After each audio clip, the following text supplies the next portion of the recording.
Thanks very much, Dennis. And of course, Ireland hasn't played that role as of yet in terms of calling for Julian's release and stressing the importance of this case. But that, to be honest, is one of the reasons for today's meeting, to play our part in the international campaign that is actually growing to demand an end to his persecution. And I'm sorry to Dennis for calling him a weapons inspector. It was a compliment in many ways, because I'm seeing him in the context of the other whistleblowers who shed light on the true consequences of the war crimes of US imperialism. And these are the truth tellers who expose the real consequences of war and war crimes full on. But look, in wrapping up this part of the meeting, I just want to make a few points, and I think it should be obvious at this stage that we cannot rely on justice in the courts to deliver Julian at this stage. We can't just sit back. We will go to the court case, of course,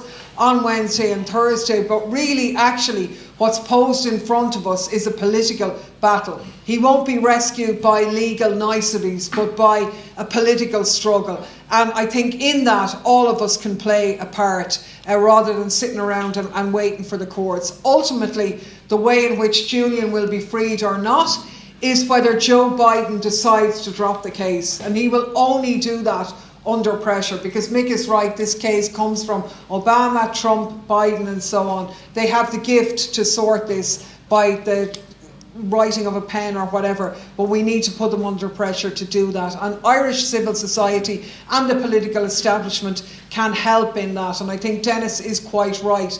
Uniquely, Ireland has a role on the international stage. We're on the Security Council now, but we have a reputation of being honest brokers, even though we traditionally have obviously bent the knee to US imperialism, but we are accepted in terms of our peacekeeping role and so on. So I do think the campaign in Ireland can be very important. We need civil society groups taking this up. We're glad to see a whole number of the political parties in the Dáil now taking it up. But one of the things I suppose I want to stress in summing up this part of the meeting is to say that how do we win people over to Julian's cause? And one of the things we need to do that is counter the disinformation and prejudice that have surrounded his case, because for 10 years his reputation has been targeted by disinformation, by US establishment and so on. So I think we need to be clear on some of those facts and leave this meeting emboldened to go out and demand justice and freedom for him. And there's 3 points really that we wanted to stress. The first one that we need to make time and again is that Julian Assange is a journalist. Now, in some ways, and I know Dennis was kind of saying we shouldn't be, but in some ways for us that's a bit of an insult, because there aren't too many good journalists out there anymore.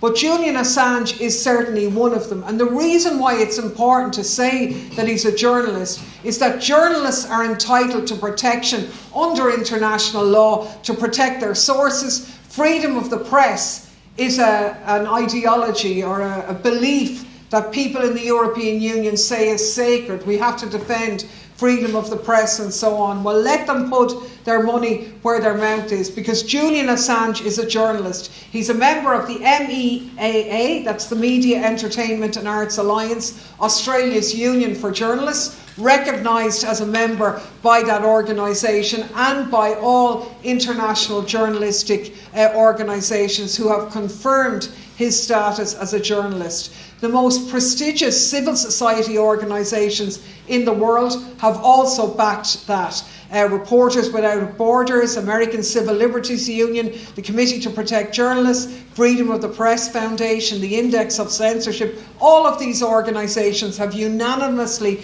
condemned the indictment against Assange. They've said that things he's charged for are journalism, and they're protected under law, under the press freedoms in the United States and worldwide. And they've called on Biden then to drop the charges. And again, as we say in the EU, these things we're told are really important. But as Mick says, in this week, the week before Julian's appeal, who does the European Union give the freedom of thought in award to? Not Julian Assange, but Alexei Navalny. Now, seriously, you couldn't actually make it up. But that is an important point of the campaign. Another important point, and the key thing we want to make really, is that he is being persecuted for journalism.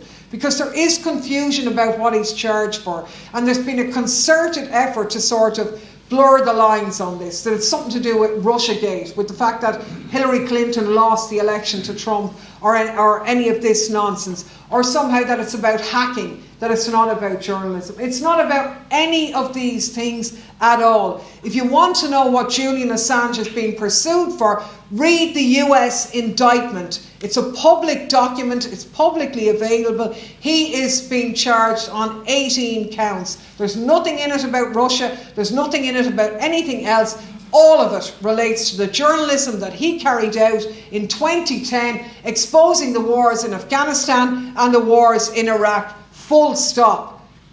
Publications which, as Mick said, were celebrated as groundbreaking journalism in 2010. Publications that he got awards for. His work has enabled thousands of victims to get justice for the crimes that were carried out against them. He exposed NATO propaganda and so on. All of this is on the public record, and it's there in black and white in the indictment. So the US government is basically saying in this case that it's criminal for Julian Assange to receive confidential information from a US military source. That's what journalists do. They say it's criminal for him to have held on to that material, as any journalist would, and they say it's criminal for him to have published it, which is actually how journalism is supposed to happen. It's supposed to be about holding power to account in the public interest. This is demonstrably in the public interest. He didn't gain anything by it. The victims gained by his stance. This is open and shut. These are journalistic activities protected by the US First Amendment and by press freedoms internationally. And you won't find a single authority otherwise to tell you that. So Assange is not... Can I just add to that? Sure. You know, there's a precedent. You remember a man called Daniel Ellsberg. Yeah. He stole, let's say, the so-called Pentagon Papers. When those papers were published by the New York Times and the Washington Post, he walked free. He was never charged. So there's a perfect example of what you're talking about. Exactly. And it's scary when you see the scale of what's gone on here.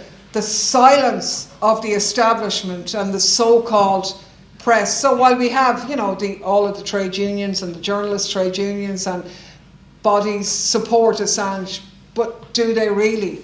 What have they really done to champion his case, which is why our meeting is so important. So look, I mean, Assange is not a US government employee. He's not even a US citizen. You all know he's Australian. The work he did was journalism done in the UK, which at that time was in the European Union. So there's no obligation on him at all to keep US secrets or to cover up US war crimes. So these are the key arguments that we want to register today in this week before his appeal is heard before the courts in London.